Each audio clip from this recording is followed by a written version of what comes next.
2024 training camp is underway. It's like the dead period was here, and now we're back.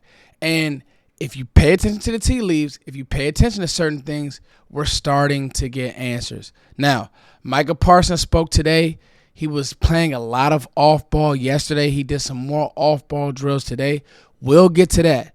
But I want to talk about Mike Zimmer's plan at linebacker. And I got to say, listening to the head coach speak about DeMarvion Overshown, I'm even more excited than I was yesterday. Just the fact that he was out there. But when you hear Mike McCarthy talk about him, matter of fact, let's listen to Mike McCarthy talk about DeMarvion Overshown and just how he's ready. He's ready to go. Pleased with the progress of Marshawn Overshown. Oh, absolutely. If anything, he had too much progress yesterday. He had a great day yesterday, and I just think the way he goes with his pace and energy and his explosiveness. So I had a really good day yesterday. Frankly, we're going to keep him off special teams today because we do have a plan for him coming off of that, coming off the injury. But yeah, he's done everything.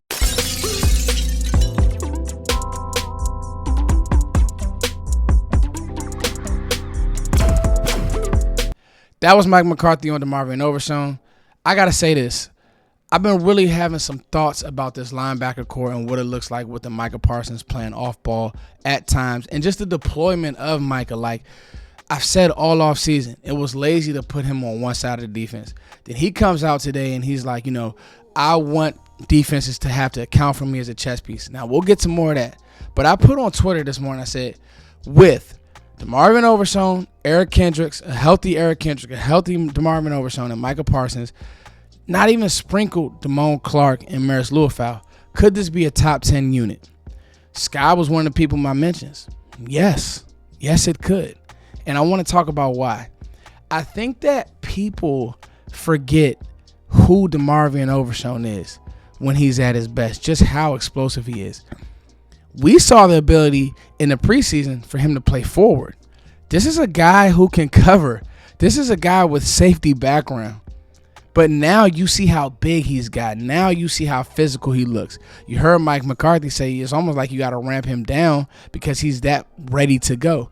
All you're doing is knocking on wood and making sure that another injury doesn't happen. But I said yesterday, when you hear him talk, the key thing that I heard was you got to be a little crazy to play this position. I love that. Like, that's what it's about for me at the linebacker position. Now, I got some numbers for you guys and why upgrading this position group was so important. This isn't a picking on the Damone Clark situation, but did some numbers. So tackles for loss, he's number 57 in the NFL. That's how I think he only had like 4 tackles for loss in the league last year. Throughout the season last year. So he was ranked number 57 out of playable linebackers through this metric. Then we go run stuffs, he was number 41. So he just didn't do a good job of stuffing the run, didn't do a good job of meeting the run. Eric Kendricks was a little bit better. So I think the thought is that maybe Eric Kendricks is washed, he's old. That's not really the case. The scheme with the Chargers just wasn't the best. Brandon Staley ended up getting fired, and he was supposed to be a defensive guy, but Eric Kendricks can actually play. He was ranked number 26 out of playable linebackers who this metric accounted to for tackles for loss, and then run stuffs, he was 37.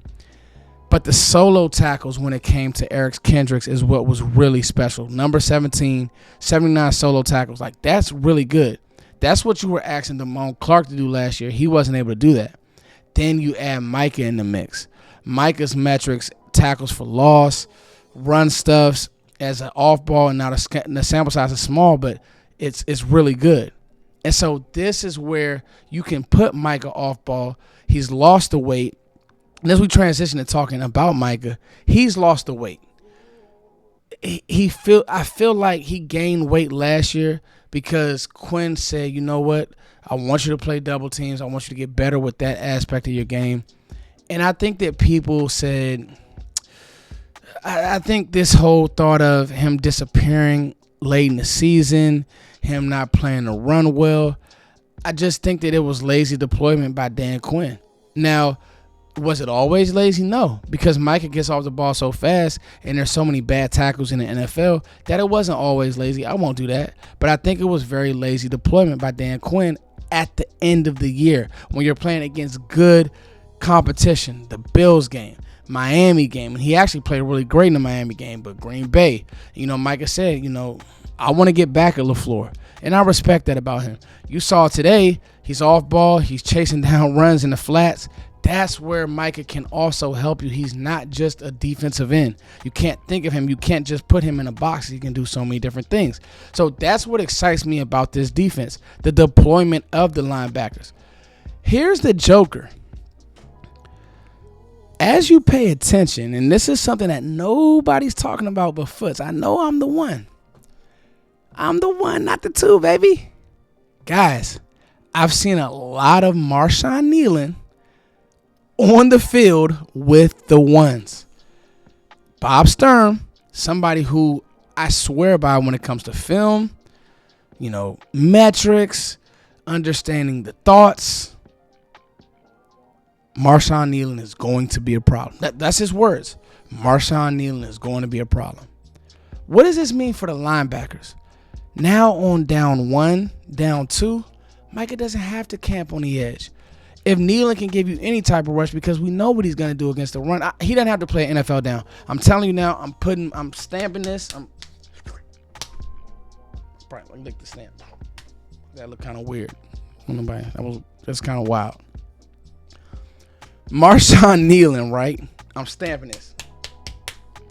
Against the run, stud. Like, that's what he's going to do. He knows that. He plays that way. Listen to this interview with .com. He plays that way when it comes to the run game, using hands, playing violent, not getting too far. That's what Marshawn Kneeland does. If he can give you anything pass rush wise, mixed with D-Law, mixed with Sam Williams, Micah doesn't have to camp at edge. He can go cross up centers. He can go cross up guards. I think this is extremely smart by Mike Zimmer. I think this is extremely smart by Mike McCarthy letting Mike Zimmer do this, because as a head coach, we're like, hey, we need pressure. Why isn't Mike on the edge? No, there's other ways that you can get pressure. I'm excited about this linebacker core, and I'll tell you this. If it all comes together, if these guys stay healthy, this can be a top 10 unit. I know we wanted a running back. You sprinkle Maris Lewis-Fowl into the mix. Now you got Mike on the edge. And I'll tell you this, even in their speed package, I saw Mike on the edge. I saw Kneeland at 3. I saw DeMarcus Lawrence next to him. I'm excited, guys. Camp nuggets are going to be coming your way. But one thing that I've already noticed is the deployment of the linebackers and Mike Zimmer's plan for these linebackers. What do you guys think? Overshown, stud, physical, actually can turn and run and cover. So he's an upgraded version of Jaron Kearse to me. Micah Parsons is Micah Parsons. If Eric Kendricks can give you anything, I feel like we're in great shape. As always, thank you guys for liking, sharing, and subscribing. Camp is here. I'll be doing recaps. I'll be watching film. I'm excited, man. Hey, if you guys want to send me something, shoot it to me on IG, Twitter, and Instagram. First the King, you guys know who I am.